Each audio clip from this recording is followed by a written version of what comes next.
एक गरीब लड़का पंकज था। वो बहुत ही गरीब था। सड़क किनारे उसकी एक छोटी सी दुकान थी। उसमें वो गन्ने का जूस निकालता था। एक दिन उसकी दुकान के आगे एक बस रुकती है। ओ जूस वाले भैया, जरा गन्ने का जूस तो पिलाना। तभी बाकी लोग भी उससे जूस मांगने लगते हैं। बस में बैठे सभी यात्रियों को तो तुमने जूस पिला दिया। अरे क्या हमें नहीं पिलाओगे गन्ने का ये जूस? हाँ हाँ, क्यों नहीं साहब, मैं अभी ताजा ताजा जूस पिलाता हूँ। लो, बातें करते करते जूस भी तैयार हो गया। ये लीजिए जूस, और बताइए मेरे गन्नों का जूस कैसा लगा आपको? जूस तो वाकई बहुत ही बढ़िया लगा। क्यों साथियों? बिल्कुल सही बोले मालिक, मुझे तो और पीना है ये जूस। मुझे भी पीना है और जूस, इतने से मेरा कुछ नहीं हुआ। लड़के, हम सभी को तब तक जूस पिला जब तक हमारी प्यास नहीं बुझ जाती। पंकज उन सभी को तब तक जूस पिलाता है जब तक उन सभी की प्यास नहीं बुझ जाती। जूस पीकर वो सभी बस में चढ़ने लगते हैं। साहब, जो आपने जूस पिया है उसके पैसे तो देते जाइए, आपके पूरे 200 रुपए बनते हैं। ओ बाबले, तुझे पता है तू किससे पैसे मांग रहा है? ये तेरे ही नहीं, पूरे सितमपुर के साहब हैं। इनके आगे सब सिर झुका कर बात करते हैं, सिर उठा कर नहीं। जान प्यारी है तो चुपचाप चला जा वापस। मुझे कुछ नहीं पता, मुझे मेरी मेहनत के पैसे चाहिए, बस दीजिए मेरे पैसे। अब तो इस छोरे को पैसे देने ही पड़ेंगे। इसके 200 रुपए बनते हैं ना, मारो इससे 200 बार लाठी। जग्गू और उसके साथी पंकज को लाठियों से तब तक मारते हैं जब तक कि 200 पूरी नहीं हो गई। पंकज दर्द से चिल्ला रहा था। बस में बैठे सभी यात्रियों से वो मदद मांग रहा था, पर उसकी मदद के लिए कोई भी आगे नहीं बढ़ा। अरे भैया, इन गुंडों से जान बचानी है तो अपनी बस को यहाँ से लेकर चलो जल्दी। अगर ये गुंडा इस बस में दोबारा चढ़ गया तो जूस वाले की तरह हमें भी पीट डालेंगे। हाँ। यात्री की बात सुनते ही ड्राइवर तेजी से अपनी बस आगे भगाता है। वहाँ पंकज बिल्कुल अधमरा हो चुका था, मार खा खा कर। मिल गए थारे को पैसे? बड़ा था पैसे मांगने। छोरो, ऐसे उठाकर खाई में फेंक दो। जो थोड़ी बहुत इसके शरीर में जान बची होगी वो भी चढ़ी जाएगी खाई में जाते ही। जग्गू के साथी पंकज को उठाकर खाई में फेंक देते हैं। अब यह बस कटे गई, मारे डर से शायद सारे भाग गए। छोरो, दूसरी बस रोको कोई। दूसरी बस आते ही जग्गू और उसके सभी साथी बस में बैठकर चले जाते हैं। थोड़ी ही देर में उसकी वहीं मृत्यु हो जाती है। वो मरते ही एक भूत बन जाता है। ये मेरे साथ अच्छा नहीं हुआ। जिन लोगों ने मुझे मारा और जो लोग ये सब तमाशा देख रहे थे, मैं उनमें से किसी को भी नहीं छोड़ूंगा, सबको मार दूंगा। जिस सड़क किनारे पंकज गन्ने का जूस निकालकर बेचा करता था, उस सड़क पर अब पंकज का भूत भटकता रहता है बदले की आग में। पंकज का भूत अपने मुंह पर गमछा लपेट लेता है ताकि उसे कोई पहचान न पाए कि वो भूत है। एक दिन वहाँ एक ट्रक रुकता है। ओए मुंडे, हम दोनों को जूस पिला, बहुत प्यास लगी है। तभी पंकज हाथ में जूस का गिलास लिया आ जाता है। साहब, जूस एक बार पियोगे तो दोबारा जरूर मांगोगे जूस। बलवीर और शेरा बड़े ही खुश होकर पंकज के हाथों से जूस का गिलास ले लेते हैं और पीने लगते हैं। तभी वो जूस खून में बदल जाता है। ये क्या बदतमीजी है लड़के, तूने जूस की जगह हमें ये क्या पिला दिया है? रुक जा, आज ये मेरे हाथों से मरेगा। मरे हुए को और क्या मारोगे?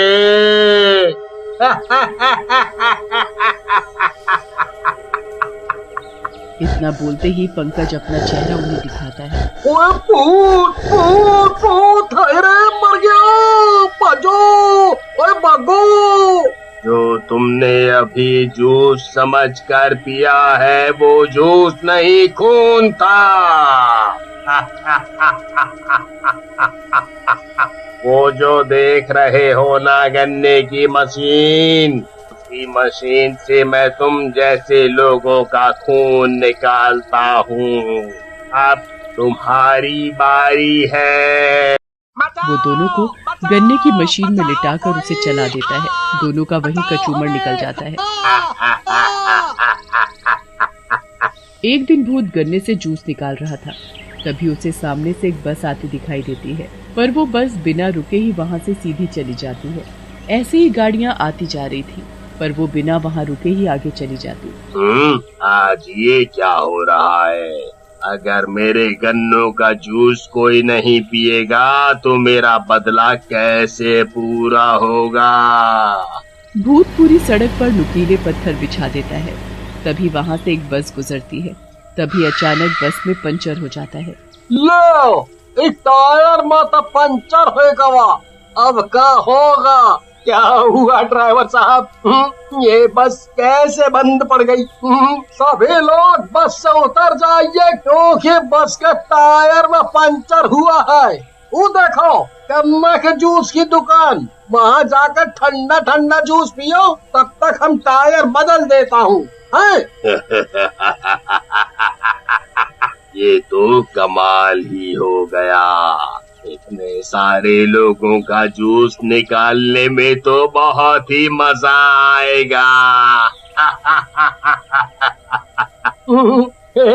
भाई, जरा सबको जूस पिलाओ भाई।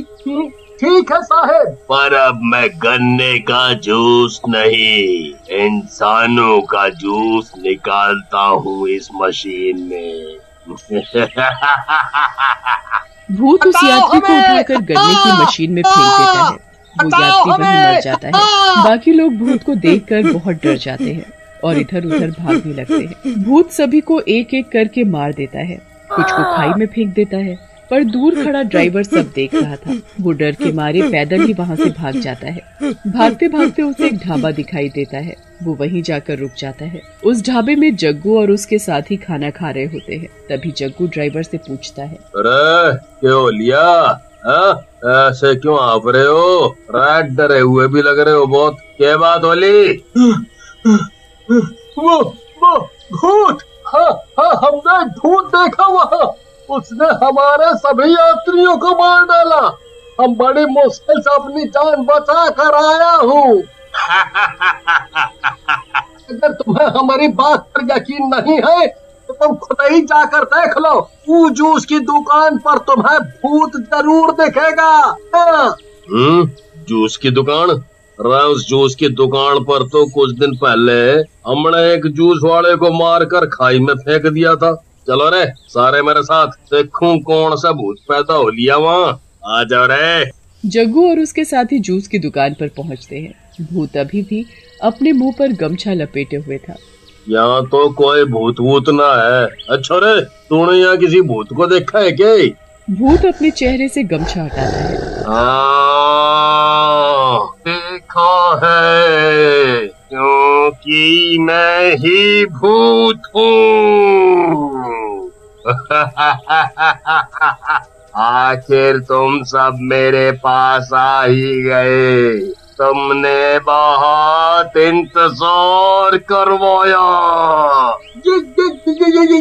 ये तो सच में भूत है मालिक। मेरी मानो तो चुपचाप भाग चलो यहाँ से। बिना जूस पिए तुम कैसे जा सकते हो? ये लो जूस, पियो इसे। ये जूस नहीं, खून है। हम ये खून क्यों पिए? उस दिन तुम सबने मुझे मार मार कर मेरा इतना खून निकाला कि मैंने दम ही तोड़ दिया, और फिर तुम लोगों ने मुझे उठाकर इस खाई में फेंक दिया। कौन है तू? मैं वही जूस वाला हूँ, इसके जूस के तूने 200 रुपए नहीं दिए थे। मरने के बाद मैं भूत बन गया हूँ, और मुझे मुक्ति तभी मिलेगी जब मैं तुम सबको मार दूंगा। जग्गू और उसके साथी बहुत डर जाते हैं। तभी भूत एक एक करके सभी को गन्ने की चलती मशीन में फेंक देता है। और मर जाते हैं। भूत को भी मुक्ति मिल जाती है। एक समय की बात है, सोनपुरा नाम के एक गांव में बिरजू नाम का एक दुकानदार रहता था। वो बहुत अच्छे से अपना जीवन बिता रहा था। रोज सुबह समय पर दुकान जाता और शाम को घर आ जाता। पूरा दिन उसका व्यस्त रहता क्योंकि वहाँ दूर दूर तक कोई दुकान नहीं थी।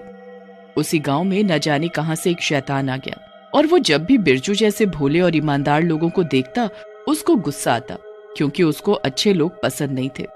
पता नहीं लोगों को ईमानदार और अच्छा बनने से क्या मिलता है। जिंदगी भर बस रोते रहो और ठोकरें खाते रहो, इसीलिए मुझे शरीफ लोग पसंद ही नहीं है। अरे ये तो वही लाट साहब है जिसने मुझे लात मार के ड्राइवर की नौकरी से निकाल दिया था। तो क्या हुआ, मैंने मजबूरी में चोरी की। मैं कोई चोर थोड़े ना था। मेरे जमींदार बाप ने पैसे नहीं दिए तो मैंने कर ली चोरी जुआ खेलने के लिए। गलती तो सबसे होती है, पर इसने मेरी एक ना सुनी। आज तो मैं इस लाट साहब की औलाद को सबक सिखा कर रहूंगा। यही सही आदमी है मेरे लिए। इसकी जगह कोई शरीफ ज्यादा होता तो माफी मांग के गिड़गिड़ा रहा होता मालिक के पैर पकड़ के, पर यह आदमी बिल्कुल मेरी तरह है। और वो शंभू के अंदर समा जाता है। शंभू की आंखें लाल हो जाती हैं और उसके हाथ ऐंठने लगते हैं। फिर जैसे जैसे शैतान शंभू के शरीर पर काबू पा लेता है, शंभू का दिमाग और भी शैतानी हो जाता है और वो शैतान की भाषा बोलने लगता है। कितना अच्छा लग रहा है, अब एक अलग ही नशा सा महसूस हो रहा है। आज बहुत दिनों बाद मानव शरीर मिला है मुझे। चलो आज कुछ मस्ती की जाए। वैसे भी अब मेरा बाप बूढ़ा हो चुका है, आखिर उसके जमींदार होने का कुछ तो फायदा उठाया जाए। शैतान शंभू गांव वालों को ठगना शुरू कर देता है। इस महीने के पैसे कहाँ हैं तुम्हारे? शंभू भाई, मैंने आपको बोला था मुझे लेट होगा, मुझे माफ कर दो। पैसे देने हैं तो अभी दो, और नहीं दे सकते तो तुम्हें मुझे 200 रुपए ज्यादा हर महीने देने होंगे। उसके बाद वो आगे बढ़ जाता है। भगवान हमेशा अपनी दया ऐसे ही मुझ पर बनाए रखे, बस जीवन सुखमय होगा। तभी बिरजू की दुकान पर भूषण आता है। क्या प्रार्थना हो रही है बिरजू सुबह सुबह? बस भाई, भगवान सबको खुश रखे, ऊपर वाले से यही प्रार्थना है। कुछ दूर से ये बातें शैतान शंभू सुन रहा होता है। तेरी प्रार्थना तो मैं जानता हूँ, एक अकेली दुकान है ना तेरी यहाँ। और सबसे ज्यादा पैसे कमाता है तू। एक दिन मैं तुझे बताऊंगा, तेरी सारी दुआ पानी में जाएगी। बिरजू वैसे तो अकेले रहता है, लेकिन उसको दुकान जाने में बिल्कुल देरी नहीं होती है। वो रोज सुबह अच्छे से उठकर घर की सफाई करता, उसके बाद पूजा करके खाना खाकर घर से निकलता है। वो मंदिर की तरफ जा ही रहा होता है, तभी एक गांव वाला भागे भागे उसकी तरफ आता है। अरे बिरजू भाई, जल्दी चलो, तुम्हारी दुकान में तो आग लग गई है, सब कुछ जलकर राख हो गया। जल्दी चलो बिरजू भाई, जल्दी। क्या बात कर रहे हो भाई साहब? ऐसा नहीं हो सकता, ऐसा नहीं हो सकता। उस गांव वाले के साथ बिरजू अपनी दुकान की तरफ भागते हुए जाने लगता है। पेड़ के पीछे छुपा शंभू शैतान ये सब देखकर बहुत खुश हो रहा होता है। बिरजू अपनी दुकान के पास पहुंचता है और जोर जोर से रोने लगता है। अरे मैं तो लुट गया, मेरा सब कुछ बर्बाद हो गया। अब मेरा जीवन कैसे चलेगा, मैं कैसे जी पाऊंगा? भगवान, ये तूने क्या किया? मैं तो तुझे कितनी पूजा करता था, याद से रोज तेरी सेवा करता था। ये सदमा बिरजू बर्दाश्त नहीं कर पाता। उसको लगता है उसका जीवन ही खत्म हो गया, इसलिए वो गांव की बड़ी नदी में जाकर छलांग लगा देता है, जिससे उसकी मृत्यु हो जाती है। फिर मरने के बाद उसकी आत्मा एक रूप ले लेती है। तभी वहाँ अचानक यमराज आ जाते हैं और वो उससे बोलते हैं, चलो बिरजू, अब इस दुनिया से जाने का वक्त आ चुका है, तुम्हें हमारे साथ चलना होगा। चलना होगा मतलब? कहाँ चलना होगा मुझे? और आप कौन हो? मैं यमराज हूँ। तुम अब मर चुके हो, इसीलिए मैं तुम्हें लेने आया हूँ। अब तुम्हें हमारे साथ चलना होगा। लेकिन जिसकी वजह से मेरी मृत्यु हुई, उसका क्या? उसके साथ क्या हुआ और उसने मेरे साथ ऐसा क्यों किया? मैंने तो किसी का कुछ नहीं बिगाड़ा। इस प्रश्न का जवाब मुझे कब? इन सवालों के जवाब तुझे पाने हैं तो मैं कुछ समय दे सकता हूँ। मैं सिर्फ ये बता सकता हूँ कि तेरा सामना एक शैतान से होगा। वो शैतान जो न जीते जी अच्छा रहा और न मरने के बाद अच्छा रहा।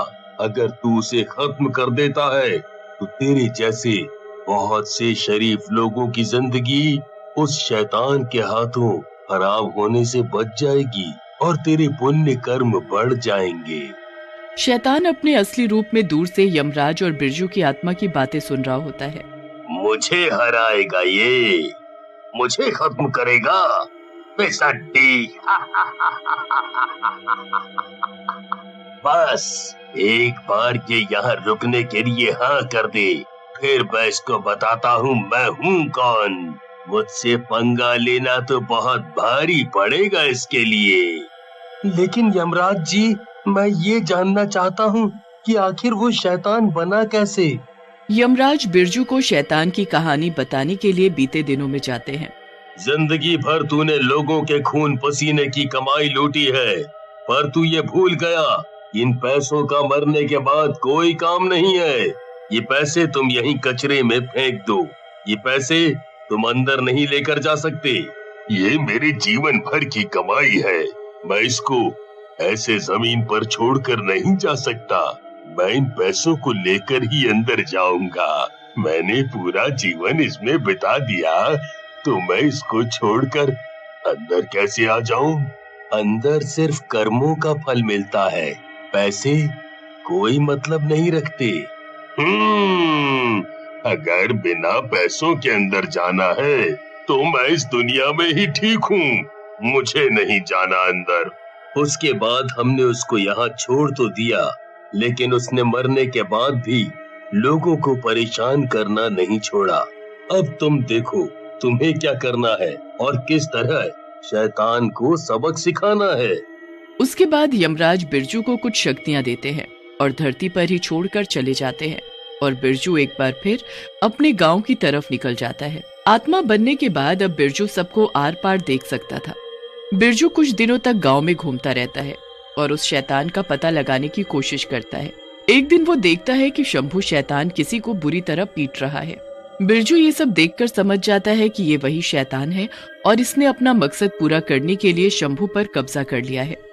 बिना सोचे समझे बिरजू शैतान के सामने चला जाता है और बोलता है, शैतान रुक जा, तू होता कौन है सबको परेशान करने वाला? मैं वही हूँ जिसने तेरी दुकान जलाई थी और तुझे आत्महत्या करने पर मजबूर किया था। बता क्या करेगा? मेरा कुछ बिगाड़ सकता है तू? तुझे ऐसा करके क्या मिल गया? क्यों तूने मेरी जिंदगी बर्बाद की? तेरे मरते ही मैंने तेरी तिजोरी तोड़ के सारे पैसे ले लिए। उन पैसों पर सिर्फ मेरा राज चलेगा और उसको इस्तेमाल करके मैं और ढेर सारे पैसे बनाऊंगा। चल आज तुझे दिखाता हूँ कि शराफत और अच्छाई की ताकत क्या होती है। बोल, चल हो जाए दो दो हाथ, देखते हैं कौन जीतता है और कौन हारता है। बिरजू की आत्मा और शैतान के बीच घमासान लड़ाई होती है और दोनों ही एक दूसरे पर भारी पड़ रहे थे और ऐसे लड़ते लड़ते समय निकलता जाता है। बिरजू समय पर ध्यान नहीं देता और शैतान से लड़ता रहता है। अचानक उसे याद आता है कि उसके पास समय बहुत कम है। शैतान बहुत पुराना शैतान था, इसलिए उसकी शैतानी ताकत काफी बढ़ गई थी और बिरजू को यमराज से प्राप्त शक्तियां ठीक से इस्तेमाल करनी नहीं आ रही थी। तभी आसमान में बिजली कड़कती है और आसमान को काले बादल घेर लेते हैं। पर शैतान समझ चुका था कि बिरजू को दिया गया समय खत्म हो गया है, ये सब उसी का इशारा है। तभी आसमान से एक अनोखी शक्ति नीचे आती है और सीधा शैतान की छाती के आर पार हो जाती है, जिससे शैतान बुरी तरह घायल हो जाता है। और तभी अचानक एक आकाशवाणी होती है। तो जैसा शैतान कभी नहीं जीत सकता। यहाँ तो बस तेरे जैसे पापियों के पाप का घड़ा भरने की देर रहती है। पर आज तूने भगवान की शक्ति को ललकारा है, तुझे तो सजा मिलनी ही चाहिए। तेरा समय अब खत्म। बिरजू ये सब देखकर समझ नहीं पाता कि अब वो क्या करे। इतना बोलकर बिरजू बहुत जोर जोर से रोने लग जाता है। तभी वहाँ यमराज आते हैं। मुझे समझ आ गया है कि जिंदगी सिर्फ खुद के जीने के लिए नहीं होती, कभी कभी हमें दूसरों के बारे में भी सोचना चाहिए। मुझे मेरे लक्ष्य की तरफ बढ़ना चाहिए। अब बिरजू मरने के बाद आत्मा बनकर भी अच्छा